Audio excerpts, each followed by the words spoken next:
दोस्तों, क्या आप जानते हैं कलयुग सिर्फ एक युग नहीं बल्कि एक जीवित शक्ति है और इस शक्ति का नाम है कली। पुराणों के अनुसार कहा जाता है कि सृष्टि के रचयिता ब्रह्मा जी की पीठ से अधर्म का जन्म हुआ था। अधर्म और उसकी पत्नी मिथ्या, झूठ, पाप और छल के प्रतीक बने। इन्हीं दोनों के वंश से क्रोध और हिंसा उत्पन्न हुए और क्रोध व हिंसा से ही जन्म हुआ कलयुग के राक्षस कली का।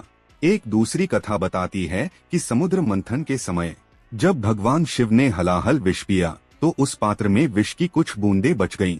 कहा जाता है कि उन्हीं बूंदों से कली का दूसरा जन्म हुआ। समय के साथ कली और भी शक्तिशाली और निर्दयी बनता गया।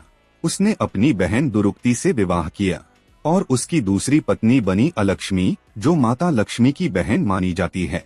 धीरे धीरे कली ने पूरी धरती पर अधर्म, लोभ और हिंसा फैला दी। सत्य कमजोर होने लगा और कलयुग अपने चरम पर पहुंच गया। तभी प्रकट होते हैं भगवान विष्णु के अंतिम अवतार भगवान कल्कि, श्वेत अश्व पर सवार, हाथ में तेजस्वी तलवार लिए।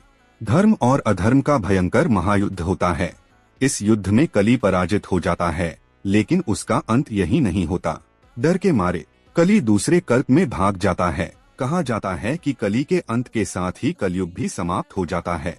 लेकिन कथा यहीं खत्म नहीं होती। कली दूसरे कल्प में जाकर फिर से सतयुग, त्रेता और द्वापर के बीतने का इंतजार करेगा ताकि एक नए कलयुग में अपना अंधकार फिर से फैला सके।